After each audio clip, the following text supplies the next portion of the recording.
Hey everyone, Kirby fan here, back for the second of the Kirby month videos. This is where I will be talking about the Kirby game that I have second on the bottom.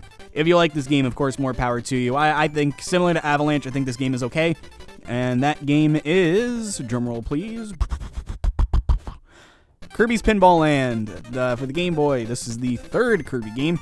This one had the unfortunate stature of coming out after Adventure, so not having copy abilities similar to the first game. Didn't really work out for it, but I'm not going to hold that against it. It's a pinball game, and clearly it was built with not having copy abilities in mind, so whatever. I'm okay with it not having copy abilities. That's not what sells or doesn't sell the game for me. I'm not crazy about this one. Like I said, I think it's okay, but if you want an example of a pinball game that I think really works, actually Pokemon Pinball, either the one for the Game Boy Color or for the GBA. I prefer the GBA one, but I think they're both excellent. If you're going to play a pinball game, I would highly recommend play those over this. But Pinball Land, that is today's topic. Pinball Land, my big issue with Pinball Land, I have two issues with it. One, it's really frustrating, but when it's not frustrating, it's just kind of there. This is definitely one of those just kind of there games.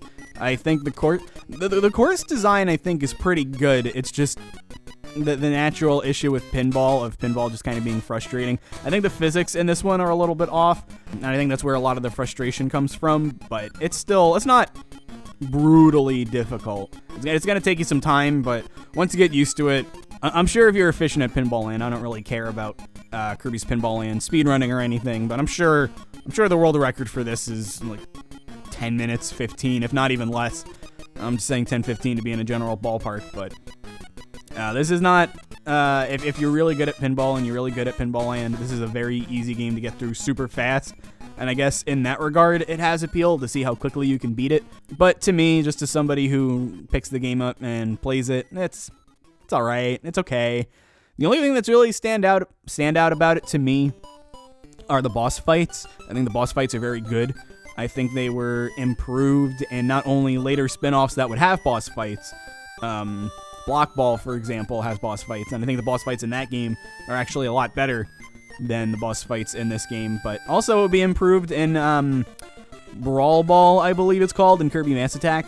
I think the pinball physics and just the game in general is a lot more enjoyable in Mass Attack. But as far as the boss fights in this game, though, I think they're a lot of fun. I've played Wispy the most. I don't know why, it just so happens to be that way. The final boss, the day-to-day boss fight, is it's solid. This is kind of the problem, though. This is going to be a very short one, because what else is there to really say about Pinball Land? Nothing. It's pinball. It has Kirby in it. It has Kirby characters. It has fun boss fights. And it exists. But just to get through the early batch where I don't really have too much to say, and for the most part, I just kind of think they're okay, and I don't really have too much of an interest in writing a full script for them. This is what we're getting. But Pinball Land, if you want to buy it, it's super cheap on the 3DS. Kirby's Pinball Land's fine. It's okay. I definitely take it over Avalanche, just because Avalanche, there are much better alternatives for the exact same thing. Kirby's Pinball Land, not quite. I can at least understand why someone would look at Pinball Land and say, yeah, this is my pinball. I would never understand why somebody would look at Kirby's Avalanche and say, this is my puzzle game, or even my Puyo Puyo. So in that regard, I definitely take Pinball Land over Avalanche, but there's nothing to say here. This is the problem with doing every game. You get games like Pinball Land, where what do you say about it? But that's all for this. Thanks for watching. Look forward again to all the days coming forward. Things are going to get a lot more exciting very soon. And until then, I have been Kirby Fan. Thanks so much for sticking around. Enjoy Kirby Month. I'll see you in whatever video you watch next. Bye-bye.